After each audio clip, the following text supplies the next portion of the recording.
Hello everyone, আজকে ঘরোয়া কিছু মশলা দিয়ে মুরগির মাংস ভুনা করব। তো এই ভুনাটা আপনারা 10 মিনিটের মধ্যে কিন্তু করে ফেলতে পারবেন। 10 থেকে 15 মিনিট লাগবে সর্বোচ্চ। তো কিভাবে আমি রান্না করি সেটাই দেখাবো। এই জন্য কড়াইতে পরিমাণ মতো তেল দিয়ে এরপর দিয়ে দিলাম তেজপাতা এবং আস্ত জিরা। এরপর দিয়ে দিব সাথে সাথে পেঁয়াজ কুচি। যেহেতু এটা ব্রয়লার মুরগির মাংস, এই জন্য কিন্তু এটা ভুনা খেতে অনেক বেশি ভালো লাগে।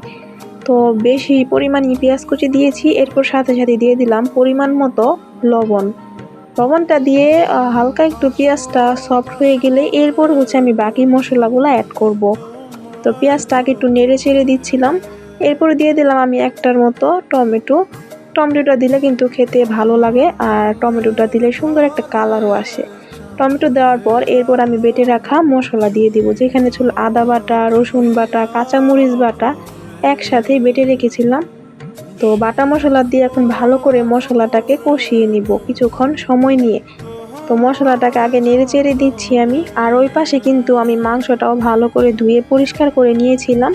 তো মশলা থেকে কিন্তু তেল বের হয়ে গিয়েছে। এবার আমি দিয়ে দিলাম ধুয়ে রাখা চিকেনগুলা। তো মাংসটা কিন্তু ফ্রেশই রান্না করা হচ্ছে, এটা কোনো ফ্রিজিং মাংস না। ইনস্ট্যান্ট বাজার থেকে কিনে আনা হয়েছে, ওইটাই রান্না করা হচ্ছে। তো মাংসটা দিয়ে এখন ভালো করে মশলার সাথে একটু আমি মিশিয়ে নেব। এরপর আমি গুঁড়ো মশলা অ্যাড করব।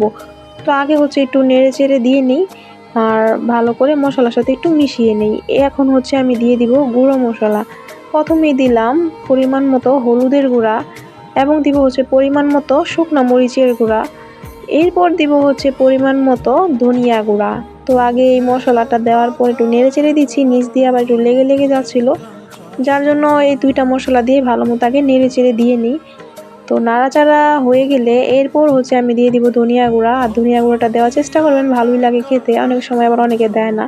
তো এখানে আমি 1 চা চামচের মতো ধনিয়া গুঁড়া, তারপরে একটু কালো গোলমরিচের গুঁড়া দিয়ে দিলাম। দেওয়ার পর এখন মোটামুটি সব কিছুই কিন্তু দেওয়া হয়ে গিয়েছে। এবার ভালো মতো কষানোর পালা। মাংসটাকে যত বেশি কষাবেন মাংসর টেস্টটা কিন্তু তত গুণই বেড়ে যাবে। এখন দেখেন না, কষানো যখন মোটামুটি হয়ে যাচ্ছে এই পর্যায়ে কিন্তু কালারটা কি সুন্দর আসছে। আর যখন নাকি প্রপার কষানো হয়ে যাবে তখন জাস্ট কালারটা দেখবেন অসাধারণ আসে, আর এত সুন্দর একটা স্মেল বের হয়েছিল কি আর বলবো। তো কষানো কিন্তু হয়ে গিয়েছে একেবারে, মশলাটাও তেল তেল বের হয়ে গিয়েছে, আর কালারটা এত সুন্দর জোস আসছে না, কি আর বলবো। তো কষানো হয়ে গেলে এরপর আমি দিয়ে দিব পরিমাণ মতো ঝোলের জন্য জল। এখানে অবশ্যই আমি গরম জলটাই দিয়েছি যাতে রান্নাটা খুব তাড়াতাড়ি হয়ে যায়। ঝোলটা দিয়ে এখন ভালো করে আমি কিছুক্ষণ সময় নিয়ে ফুটিয়ে নিব। তো ঝোলটা ফুটানো হয়ে গেলে এরপর আমি গুঁড়ো মশলা অ্যাড করব, যে এখানে ছিল গরম মশলা গুঁড়া এবং ভাজা জিরার গুঁড়া। তো এইখানে আমি 1 চা চামচের মতো নিয়ে গরম মশলা দিয়ে দিলাম এবং 1 চা চামচের মতো ভাজা জিরার গুঁড়ো দিয়ে দিব। তো গুঁড়ো মশলাটা দেওয়ার পর এখন ভালো করে নেড়ে চেড়ে কিছুক্ষণ সময়ের মতো ঝোলটাকে শুকিয়ে নিলে কিন্তু আমার রান্নাটা কমপ্লিট। যেহেতু এটা ভুনা ভুনা রান্না, এটা রুটির সাথে অথবা ভাতের সাথে খেতে অসাধারণ লাগে। তাছাড়া খিচুড়ির সাথে খেতেও অনেক বেশি ভালো লাগে। আজকে আমরা খিচুড়ির সাথে খেয়েছিলাম, এত বেশি মজাদার হয়েছিল এই ভুনাটা, কি আর বলবো, অনেক ভালো লাগে। কে কে বাসায় এইভাবে ঝটপট চিকেন ভুনাটা করেন একটু বলবেন তো। আমার সাথে যদি মিলে যায় অবশ্যই কমেন্ট করে জানাবেন কিন্তু। তাছাড়া আপনারা কীভাবে রান্না করেন সেটাও জানাবেন। তো লাস্টে দেখেন কি সুন্দর আসছে কালারটা, আর খেতে তো অসাধারণ হয়েছিল।